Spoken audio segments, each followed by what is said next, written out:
उसकी प्रतिभा पर गहरा भरोसा दिखाया। पिता का ये अगाध प्रेम और अशोक के प्रति बढ़ते अनुराग से सुसिम व्याकुल हो उठा। अपने पिता की संतानों में मैं ज्येष्ठ हूँ। राज की जो बागडोर मेरे कंधे पे होनी चाहिए, वो अशोक के कंधे पे डाली जा रही है। पिता का अशोक के प्रति यह अनुराग मन शंकित होता है। सुसिम बेचैन था और अशोक लगन धैर्य के साथ प्रांतों को नियंत्रित करने के कार्य में लग गया। अपने साहस, बुद्धि और नियंत्रण करने की अद्भुत क्षमता ने अशोक की लोकप्रियता में चार चांद लगाना शुरू कर दिया। अशोक की बढ़ती प्रसिद्धि और प्रांतों को नियंत्रित करने की क्षमता से जहां एक तरफ बिंदुसार का भरोसा अशोक के प्रति बढ़ता जा रहा था, वहीं युवराज सुसिम का भावी सम्राट बनने का भरोसा डगमगाने लगा। युवराज होने के बावजूद अशोक उसे प्रतिद्वंदी की तरह नजर आने लगा। सुदूर उत्तर पश्चिम तक्षशिला के प्रांत में असंतोष बढ़ने लगा था। फौजी गुटबाजी शुरू हो गई थी। एक प्रांत के अंदर कई सैन्य दल बन गए थे। उनकी आपस की खींचतान और असंतोष से तक्षशिला खतरे में था।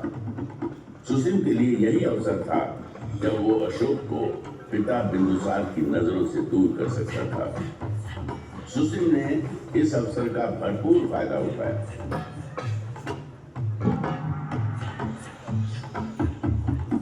तक्षशिला में बढ़ती अशांति और असंतोष ने मौर्य साम्राज्य को संकट में डाल दिया। तक्षशिला की रियासतें आपस में शत्रुता पाली हुई है। रियासतों के सैन्य दल आपस में लड़ रहे हैं। यदि इसे शीघ्र रोका नहीं गया तो वह दिन दूर नहीं जब तक्षशिला मौर्य साम्राज्य के खिलाफ विद्रोह कर देगा। पितामह चंद्रगुप्त के साम्राज्य की रक्षा करनी है तो तक्षशिला के विद्रोह को शांत करना ही होगा।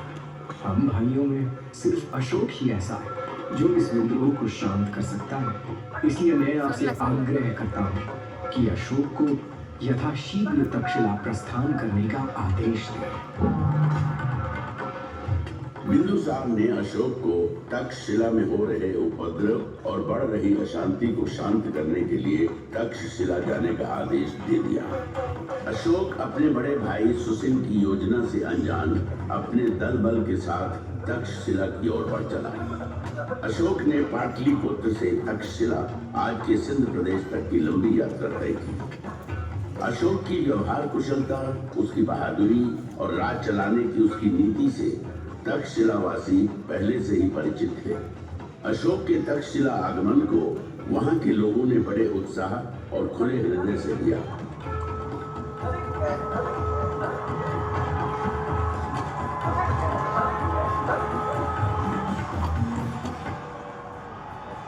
अशोक का जबरदस्त स्वागत किया गया। तक्षशिला की धरती पर न घोड़े दौड़ाए गए, न तलवार चली, न ही लहू बहा। अशोक के आगमन और उसकी व्यवहार कुशल राजनीति ने आपसी उपद्रव, मनमुटाव को बिना किसी युद्ध के शांत कर दिया। तक्षशिला की सफलता की खबर जब पाटलिपुत्र पहुंची तो सम्राट बिंदुसार का सर और गर्व से भर उठा। अशोक के प्रति स्नेह, अनुराग और आस्था महाराजा बिंदुसार के हृदय में बस गई। यही सुसिम के लिए चिंता की बात थी। सुसिम को उसकी अपनी सत्ता हिलती नजर आई। अशोक को अपने रास्ते से हटाना सुसिम का एकमात्र लक्ष्य बन गया। सुसिम ने अशोक के खिलाफ महाराज के कान भरना शुरू किए। महाराज बिंदुसार को अशोक के विरुद्ध करने के लिए जितने प्रयोजन हो सकते थे सब किए।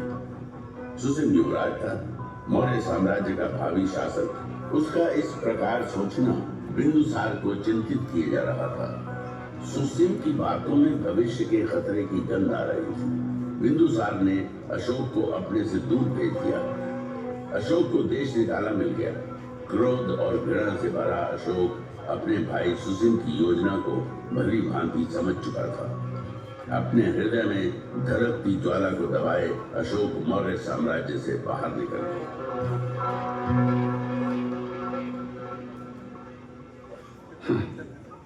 मौर्य साम्राज्य के महाराज जो मेरे पिताजी हैं, उनका संदेश आया है। पिता मुझे वापस लौट आने को कहते हैं। मौर्य साम्राज्य के प्रांत उज्जैन में भयंकर विद्रोह छिड़ा है। मेरे अपने ही भाई ने मेरे खिलाफ पिताजी के कान भरे, मेरे खिलाफ किया। यही पिताजी जो निमंत्रण देकर मुझे बुला रहे हैं, उन्होंने देश निकाला का आदेश सुनाते एक पल की भी देर नहीं की। ये कैसा संबंध है? क्या ये निमंत्रण सिर्फ इसलिए है कि मेरे भाइयों में विद्रोह को कुचलने का साहस नहीं? फिर तो युवराज सुसिम को कोई अधिकार नहीं कि वो मौर्य साम्राज्य की प्रजा पर राज करें। जो राजा अपनी प्रजा की भावनाओं, उनकी आवश्यकताओं को न समझता हो, उसे राज करने का अधिकार ही नहीं। एक बार फिर मेरा हृदय क्रोध और ग्लानि से भर आया है। मैं चाहूंगा, उज्जैन अवश्य जाऊंगा। मौर्य साम्राज्य को मेरी जरूरत है।